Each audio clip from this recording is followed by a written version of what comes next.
Hi guys, welcome to my channel. If you're new here, my name is Kyra, and here on this channel we love our makeup.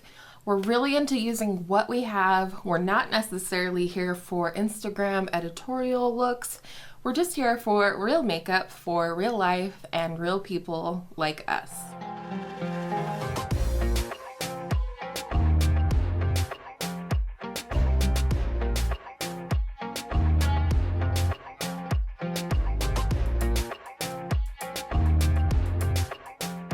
If you are new here, I have been on a bit of a journey toward conscious consumerism, trying to be more aware about my purchases, why I make them, if they were a good investment for me in hindsight. And today I thought I would share with you the questions that I personally ask myself before I buy an eyeshadow palette. Now, I do think you can apply most of these questions to other products in your collection or other categories, but you can just sort of bend and move these questions in that direction if you're interested. I also thought it would be fun to have a palette in mind as we go through these questions today and kind of answer those questions in reference to the palette. Now, I'm not going to share a picture of this palette, even though I myself have seen it.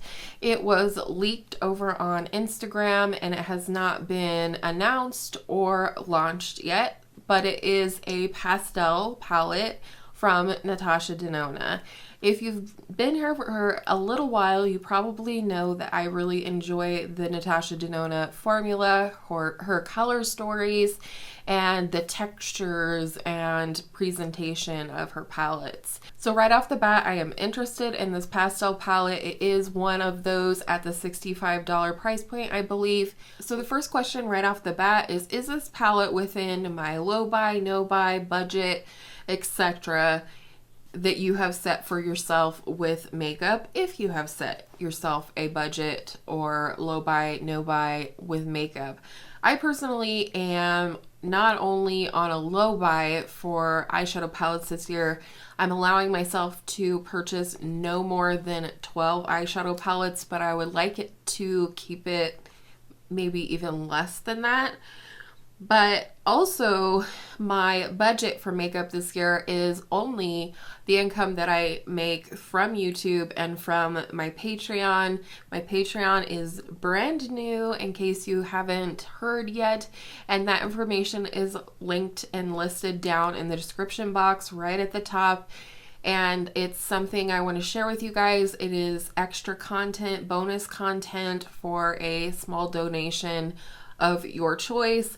And, you know, you also get a live chat with me once a month, just saying. So for me, the budget fluctuates, but it is only what I make here on YouTube and Patreon. And then the ultimate statement being that no makeup is worth going into debt over.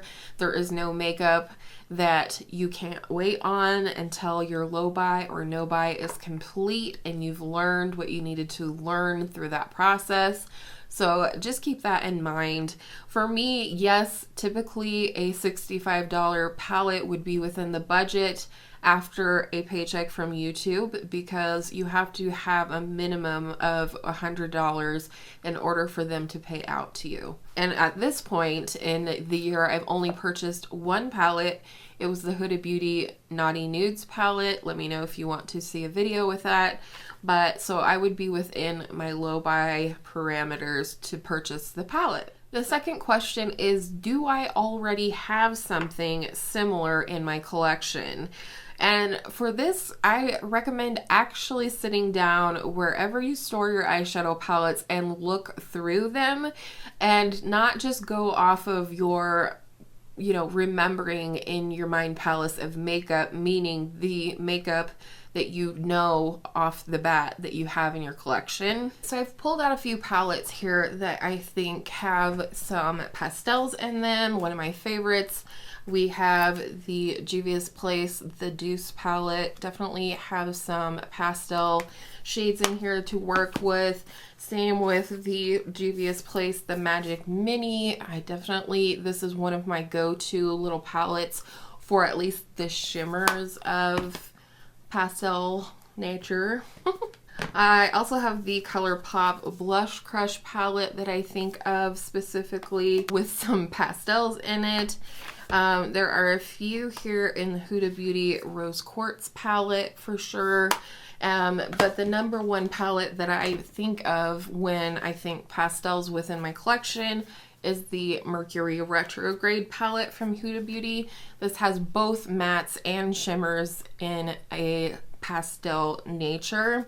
So the second part of this question is, if you do have something similar like this in your collection but still want the palette, ask yourself why. Is it because of the packaging, curiosity, brand curiosity? You're looking for something to want because for whatever reason, or are you emotional shopping like I have a tendency to do? When I'm upset or sad or down or whatever, I tend to pull out my phone and start scrolling through Ulta and Sephora. And while looking at makeup makes me happy, playing with makeup makes me even happier.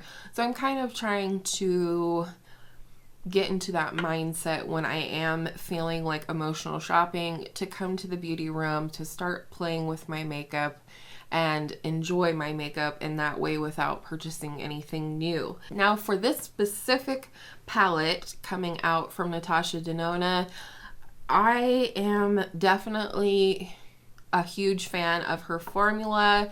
Like I said, her color stories, etc. I'm a bit of a collector, if you will, when it comes to Natasha Denona palettes. Now, I haven't purchased all of her palettes that she's come out with. There's been a couple, specifically Circo Loco, I was not interested in purchasing. I don't tend to use a lot of jewel tones.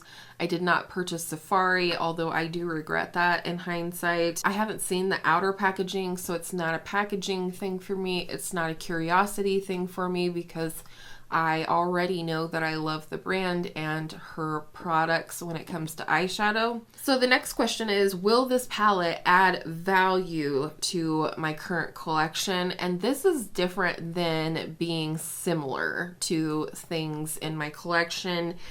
This is more about what will this add to my collection if I decide to purchase it. Will it add a variety of pastels all in one place versus diving into, 5 different palettes for those colors? And a lot of people don't mind doing that. I personally don't mind doing that myself, but I still want the palette. I do think that every time that I add Natasha Denona shadows to my collection, it does add value for one specific reason, and that is that you can take the pans out of the palettes, you can rearrange them, you can use them as single eyeshadows to create your own custom eyeshadow palettes, which I've done many times over. I did a video not that long ago where I took all of my 65, like my medium size palettes from Natasha Denona and mixed them up to make a custom palette, and I had so much fun doing that. I will link that video down below in case you've missed it. But for me, that adds value to my collection in that way. Now, this is not to say that all of her palettes that have removable pans add value to my collection. I still have to like the color story. For example, I recently decluttered my mid-size Love palette from Natasha Denona to my girlfriend Angela over at BeautyandLifewithAngela. She will be linked down below. It was just not a color story that I was using. It was sitting in my drawer. It was not even being used more often than not when I would create custom eyeshadow palettes, when I would try to dupe other eyeshadow palettes.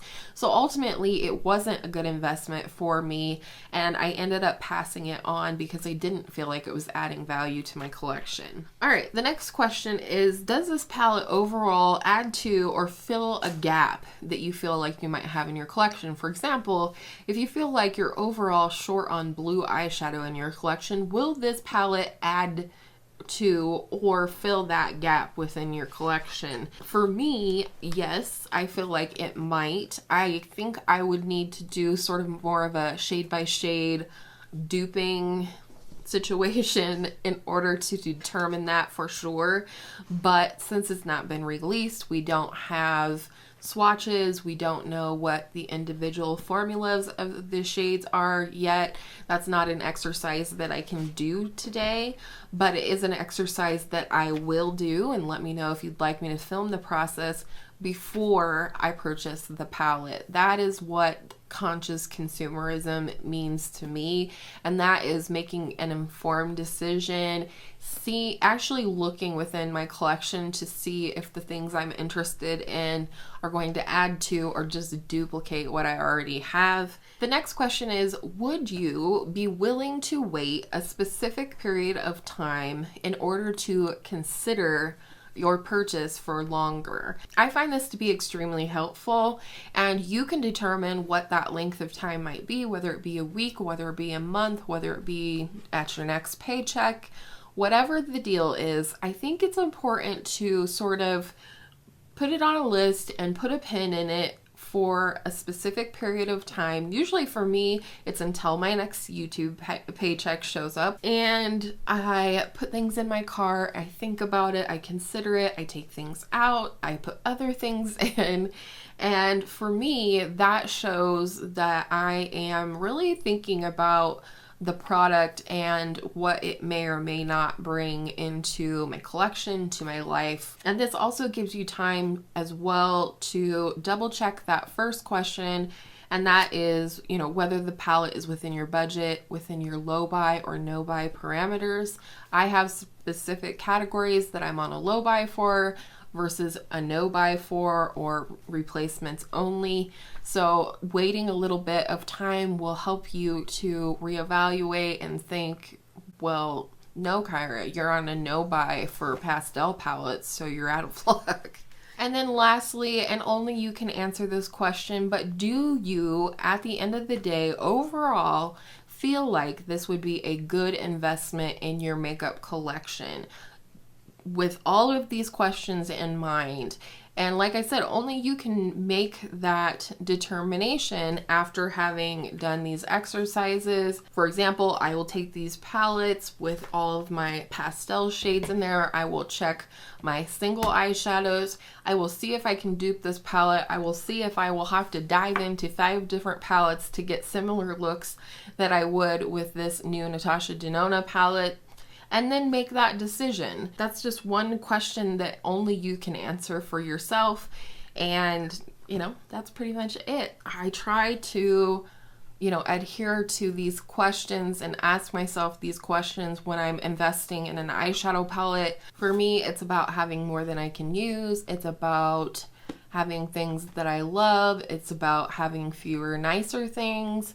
And, you know, that's going to be different for everyone, but at least these questions can give you a place to start, a jumping off point to really critically think about what you're purchasing and if it's a good idea or not. So, I hope you enjoyed today's video. I know that this is kind of a hard topic for a lot of people. We love makeup, we love buying makeup, but hopefully you found this video helpful or entertaining in some way. If you did, I hope you'll give it a thumbs up and subscribe if you haven't done so already. That way we can see each other in my next video. I appreciate you and your time, and I hope all of your makeup days are absolutely beautiful makeup days, and I will see you in my next one very, very soon.